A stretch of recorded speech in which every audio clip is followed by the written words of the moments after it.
میں یا رب سر بندگی عطا. 5 انعام دیتے ہیں اللہ. 5 انعام ملیں گے. پہلا انعام اللہ رب العزت حیات طیبہ دیتے ہیں، ایک خوبصورت زندگی. وہ کیا زندگی ہوتی ہے کہ جس زندگی میں رزق بہت آسانی سے ملتا ہے، کوشش ہی نہیں کرنی پڑتی. پالنے والا خوش ہو کے پالتا ہے، مشقت کے بغیر پالتا ہے. تھوڑا پورا پڑ جاتا ہے. ایک لمبی عمر دیتے ہیں اللہ، بیماری سے پاک عمر دیتے ہیں. حیات طیبہ پہلا انعام ملتا ہے. دوسرا انعام کیا ملتا ہے؟ اللہ زمین اور آسمان کی برکات کو کھول دیں گے آپ پر. زمین اور آسمان کی برکات کھول دیں گے. ایسے ہی سمجھانے کو، یہ جو چھوٹی سی چینک نہیں ہوتی جس میں ہم چائے پیتے ہیں، ہرے رنگ کی چینک، اس میں کتنی کو چائے ہوگی؟ 3-4 کپ. 3-4 کپ ویسے نہیں ہوگی، چلو لگا لیتے ہیں. ایک اللہ والے کے ساتھ بیٹھے ہوئے تھے، پہلے 7-8 لوگ آئے، اسی چینک میں سے انہوں نے ان 7-8 کو چائے ڈال کی دی. دیکھ رہے ہیں اپنی آنکھوں سے، اب شرم بھی آ رہی ہے، یا اللہ ان کی تو چائے جلدی ختم ہو جائے گی. اور جانتے بھی ہیں کہ یہ تو پیسے بھی نہیں لیتے کسی سے، یہ تو ہدیہ تک قبول نہیں کرتے کسی سے. انہوں نے 7-8 کو پلائی، پھر اپنے کپ میں ڈالی، اس کو بھی پی. ان بزرگ کے پاس لوگ بیٹھے رہے، ان سے نصائح لیتے رہے. اس کے بعد اٹھ کے چلے گئے. 7-8 پھر آ گئے، انہوں نے پھر کپ منگوائے. وہی چینک رکھی ہوئی ہے جس میں 2 سے 3 کپ ہوں گے. پھر ان 7-8 کو ڈالی، ان کو پلائی، اپنی بھی پی چکے تھے، پھر اپنے لیے ڈالی، پھر پی. پھر وہ ان کے پاس سے اٹھ کے چلے گئے. پھر 7-8 اور آ گئے. یہ 3 کا چکر تو خود ہم نے دیکھا. 24-25 لوگوں کو چائے پلائی. ایسی چینک تو دنیا میں نہیں بنی ہوگی. اب یہ باتیں جو اس لائن کا آدمی ہے اس کو سمجھ میں آئیں گی.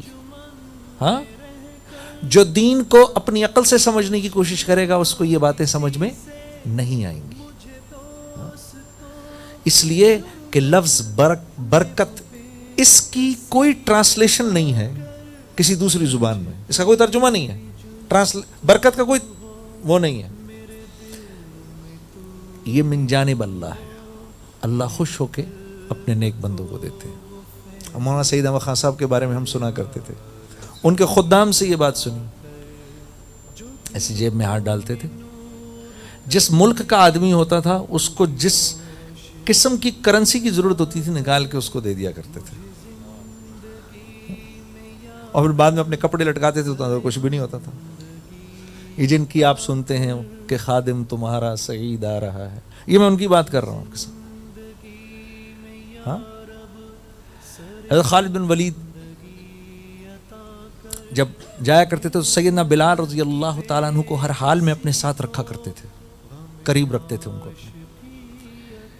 کہیں جا رہے ہیں، پانی نہیں مل رہا، کچھ نہیں ہو رہا، دعا کرتے تھے، یا معزز الرسول دعا فرمائیے اللہ بارش برسا دے.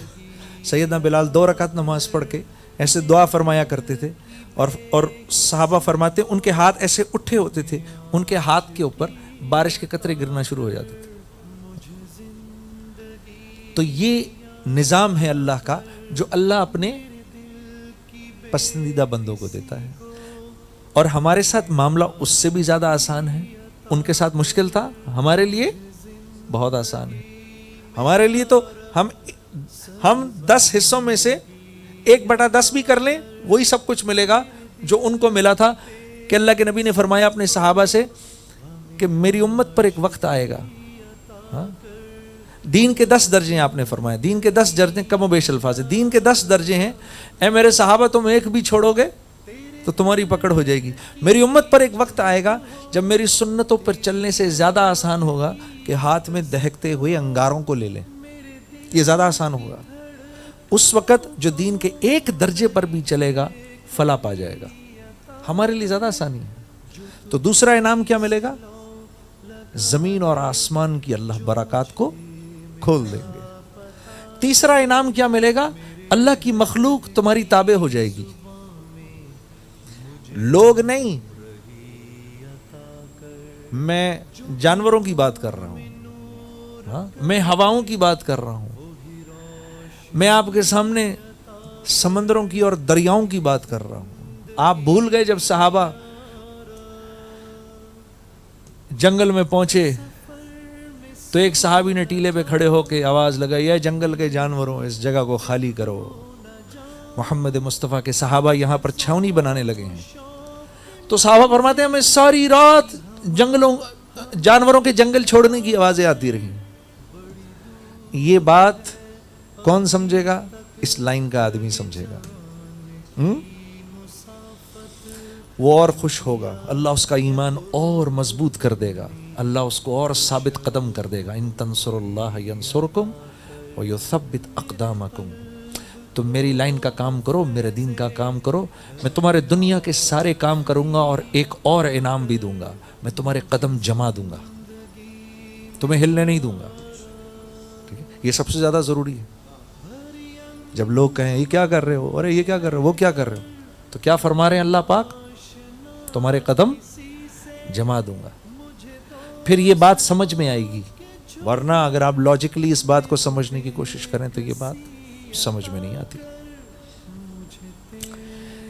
تو جدھر لاجک ختم ہوتی ہے وہاں سے وحی کا علم شروع ہوتا ہے.